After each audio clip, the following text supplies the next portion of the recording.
Brace B to God. கர்த்தருடைய நாமம் மகிமைப்படுவதாக. எங்களை அதிகமாய் நேசிக்கிற எங்களை அன்பின் பரம தகப்பனே, இந்த கிருபையான கர்த்தாவே, காலை வேளைக்காய் மக்கள் நாங்கள் நன்றி செலுத்துகிறோம். இந்த காலை வேளையில் உம்மை துதித்து பாடி ஆராதித்து இந்த நாளிலே நாங்கள் தியானிக்கும்படியாக கர்த்தர் நீர் எங்களுக்கு கொடுக்கிற வார்த்தைக்கு நேராக கடந்து போகவும், கர்த்தரில் செய்த காரியங்களை உங்களுடைய வசனத்துக்கு சாட்சியாக சொல்லி கர்த்தாவே உங்களுடைய நாமத்தை நாங்கள் மகிமைப்படுத்த கர்த்தர்களுக்கு உதவி செய்வீராக. இயேசுவின் நாமத்தில் ஜெபிக்கிறோம் எங்கள் ஜீவன் உள்ள நல்ல பிதாவே. ஆமேன், ஆமேன், ஆமேன், ஆமேன். கை தட்டி பாடி மகிழ்ந்திருப்போம், கர்த்தர் சமூகத்தில் களி கூறுவோம். கை தட்டி பாடி மகிழ்ந்திருப்போம், கர்த்தர் சமூகத்தில் களி கூறுவோம். களி கூறுவோம், களி கூறுவோம். கர்த்தர் சொன்ன வாக்கு தத்தம் சொல்லி மகிழ்வோம். களி கூறுவோம், களி கூறுவோம். கர்த்தர் சொன்ன வாக்கு தத்தம் சொல்லி மகிழ்வோம். கைத்தட்டி பாடி மகிழ்ந்திருப்போம், கர்த்தர் சமூகத்தில் களி கூறுவோம். அறிவு புகட்டுவார், பாதை காட்டுவார், ஆலோசனை மிக தருவார். அறிவு புகட்டுவார், பாதை காட்டுவார், ஆலோசனை மிக தருவார். களி கூறுவோம், களி கூறுவோம். கர்த்தர் சொன்ன வாக்கு தத்தம் சொல்லி மகிழ்வோம். களி கூறுவோம், களி கூறுவோம். கவலைகள் மறந்து களி கூறுவோம். கை தட்டி பாடி மகிழ்ந்திருப்போம், கர்த்தர் சமூகத்தில் களி கூறுவோம்.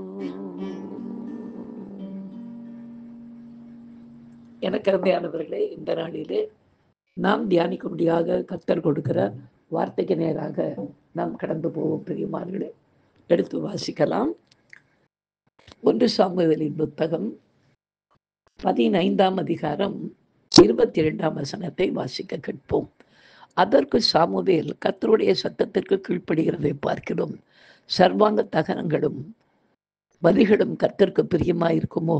பலியை பார்க்கிறோம் கீழ்ப்படிதலும், ஆட்டுக்கடாக்களின் மனத்தை பார்க்கிறோம் செவி கொடுத்ததும் உத்தமம் என்று அந்த நாளிலே சவுலுக்கு சொல்லி எச்சரிக்கிறதை நாம் இன்றைக்கு கேட்கிறோம்.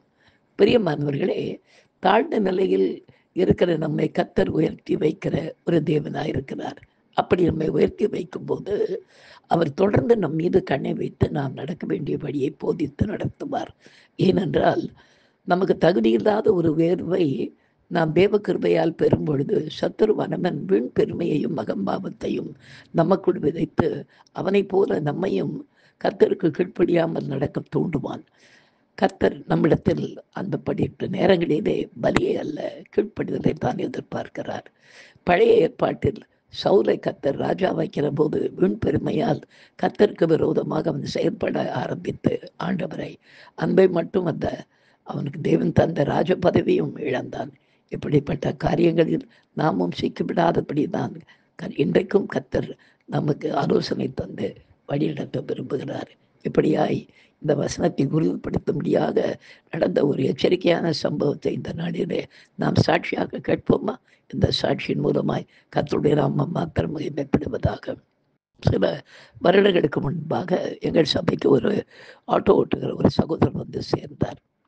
அவருடைய குடும்பத்திலே ஆண் வாரிசுகளே இல்லாமல் வரிசை எல்லாரும் இறந்து கொண்டதினாலே அவர் சில காரியங்களை குறித்து என்னோடு பேசும்போது நான் ஆண்டவருடைய அன்பையும் ஆண்டவருடைய பாதுகாப்பையும் அவருக்கு சொன்னபோது அவர் ஆண்டவரை ஏற்றுக்கொண்டு ஞானஸ்தானம் பெற்று பிற்பாடு அடிக்கடி சபையிலே வந்து தங்குகிறதை பழக்கமாக வைத்துக் கொண்டிருந்தார். அப்படி இருந்தபோது கடந்த நாட்களில் நான் சற்று சுகமீனமான போது அவருக்கு ஒரு திடீர்னு ஒரு ஆசை வந்து விட்டது. அவருக்கு கொஞ்சம் பணம் வெளியிருந்து வந்ததுனால அவர் என்னை பார்த்து சொன்னார், பாஸ்டர் நான் போய் எங்கள் ஊருக்கு போய் அங்கே சொல்லிட்டு சில மானியம் கிடைக்கும் எங்களுக்கு, அந்த மானியத்தையும் சேர்த்து வாங்கிக்கிட்டு உங்களுக்காக ஒரு கார் வாங்கிட்டு வந்து அந்த கார்லேயே உங்களை இனிமேல் எல்லா இடத்துக்கும் கூட்டிகிட்டு போகிறேன், நீங்கள் காரில் தானே போகணுன்னு சொல்கிறாங்க டாக்டருங்க அப்படின்னு சொன்னார். அப்போ நான் உடனே சொன்னேன், இப்போ அதுக்கு நேரம் இல்லைன்னு ஆண்டவர் சொல்கிறாரு. நீங்கள் போனீங்கன்னா உன்னை தேவையில்லாத காரியங்களுக்கு சத்துருவானவன் கொண்டு போய் தேவையில்லாத பிரச்சனைகளை உண்டு பண்ணி இப்போ ஒரு மரணத்துக்கு எதுவான அளவுக்கு ஒரு பயங்கரமான ஒரு விபத்துக்குள்ளே நீ சிக்கிக்குள்ளே போகிறாய். அது மட்டுமல்ல உன்னுடைய மகளை கூட எங்கேயும் கூட்டிக்கிட்டு போகாதப்பா, ஆண்டவர் வேண்டான்னு சொல்கிறாரு. சொன்னபோது ஒரு கொஞ்ச நேரம் நின்று யோசித்து பார்த்துட்டு அவருக்குள்ளே என்ன நினைப்பேன்னா, நம்ம ஒரு நல்ல காரியத்துக்கு தானே போகிறோம் அப்படின்ற ஒரு எண்ணத்தோடு அவர் என்னத்துல, இல்லை பாஸ்டர் நான் போயிட்டு 2 நாளில் வந்துடுறேன் அப்படின்னு சொன்னேன். போகவே போகாதே, வேண்டாம், பிரச்சனை நடக்க போதும் நான் அவருக்கு திரும்ப சொல்கிறேன். ஆனால் அவர் அதை கேட்காம நான் ஒரு நல்ல காரியம் செய்ய போகிறேன் அப்படின்னு சொல்லிட்டு அவர் புறப்பட்டு போனார். போன 2ஆம் நாள் எனக்கு அங்கேருந்து அவருடைய மனைவி கதறி அழுது ஃபோன் கூப்பிட்டாங்க. என்னன்னு கேட்டால், ஒரு பயங்கரமான ஆக்சிடென்ட் நடந்த அவருடைய மகளோடு அவர் இங்கே போயிட்டு ஒரு மருத்துவமனைக்கு போயிட்டு வரும்பொழுது அப்பொழுது அவர் 2 வீலர்லேருந்து அப்படியே தடிக்க அந்த ஸ்பீட் பிரேக்கர் மேலே தடிக்க கீழே விழுந்து அவருடைய தாடை எலும்பெல்லாம் உடைந்து போய் பல்லெல்லாம் கொட்டி போய் மகளுக்கு முகத்துலலாம் அவளுக்கு முகெல்லாம் தேய்ச்சி போய் இப்படி பெரிய பிரச்சனை ஆயிடுச்சுப்பா, சொல்ல கேட்காம நீங்கள் சொன்னீங்களாமே போக வேணான்னு, அது சொல்லியும் கேட்காம ஒரு வந்து இப்படின்னு ஆயிடுச்சுன்னு சொல்லிட்டு இப்பொழுது அந்த தாடை எலும்பெல்லாம் இப்போ தான் சரி செய்து ஒரு 3 மாதமாக ஹாஸ்பிட்டலும் வீட்டிலுமாய் படுக்கையில் இருந்து இப்பொழுது வந்த நேற்று தினத்திலே அவர் எனக்கு அந்த சாட்சியை சொன்னார். நீங்கள் எனக்கு எவ்வளோ சொன்னீங்க, ஆனால் நான் கீழ்ப்படியாமல் என்ன பண்ணேன், நான் போனேன், நல்ல காரியம் தானே செய்ய போகிறேன்னு நினச்சி போனேன்.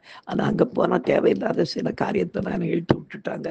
அதனால் நான் வீண் பிரச்சனைக்குள்ளே போய் கடைசியில் ஆண்டவருக்கு பிரியமில்லாத ஒரு பிள்ளையாய் மாறிட்டேன்ப்பா, அதனால் எனக்கு இப்படிப்பட்ட ஒரு பனிஷ்மெண்ட் ஆண்டவர் கொடுத்தான்னு சொல்லி மிகவும் வருத்தப்பட்டு சொல்ல ஆரம்பித்தார். எனக்கு அருமையானவர்களே, நாம் செய்கிறது ஒருவேளை ஆண்டவருக்கு பிரியமாக இருக்கும் என்று நாம் செய்து நினைக்கலாம். ஆனால் அது தேவனுக்கு உகந்த ஒரு நேரமாக, என வேதத்தில் அவர் சகலத்தையும் அதன் காலத்தில் நேர்த்தியாய் செய்திருக்கிறார் என்று வேதம் சொல்கிறது. எனவே நாமும் கூட அவருக்கு ஏதாவது செய்கிறதா இருந்தால் அவர் பலி அதிகமாய் விரும்புகிறதில்லை, பலியை காட்டிலும் கீழ்ப்படிதல் உத்தமம் என்று வேதம் சொல்கிறது. அப்படியாக நம்முடைய வாழ்க்கையிலும் கூட இந்த சகோதரனை போல எந்த விதத்திலும் நல்லது தானே செய்ய போகிறோம் அப்படின்னு சொல்லி போய் வீண் பிரச்சனைகளுக்குள்ளே சிக்கிக்கொள்ளாதபடி கர்த்தருடைய சட்டத்திற்கு கீழ்ப்படிந்து அவருடைய ஆலோசனைக்கு நம்ம ஒப்பு கொடுத்து நாம் ஜீவிக்கும் போது பிரச்சனை இல்லாமல் வாழ கர்த்தர் நமக்கு உதவி செய்வார். நாம் ஜெபிக்கலாம். எங்களை அதிகமாய் நேசிக்கிற எங்கள் அன்பின் பரம தகப்பனே, இந்த கிருபையான விளைக்காய் உமக்கு நாங்கள் நன்றி செலுத்துகிறோம், மகிமைப்படுத்துகிறோம் ராஜா. இந்த விளையிலும் கூட கர்த்தாவே, நாங்கள் ஒருவேளை எங்களுடைய மனதுக்கும் எங்களுடைய அறிவுக்கும் ஏற்ற வண்ணமாக கர்த்தருக்கு பிரியமான காரியத்தை செய்ய போகிறோம் என்று நாங்கள் சந்தோஷமாய் காரியங்களிலே இறங்கலாம். ஆனால் ஒருவேளை அது தேவனுக்கு உகந்த வேலையாக இல்லாமல் போய்விடுமே, ஆனால் அதை நீர் விரும்புகிற தேவன் இல்லை என்பதை எல்லாவற்றை பார்க்கிறோம் கர்த்தாவே.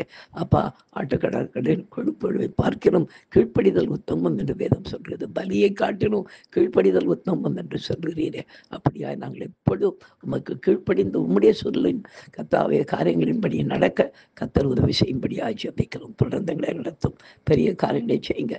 இயேசுவின் நாமத்தில் ஜெபிக்கிறோம் எங்கள் ஜீவனோட நல்ல பிதாவே. ஆமேன், ஆமேன், ஆமேன்.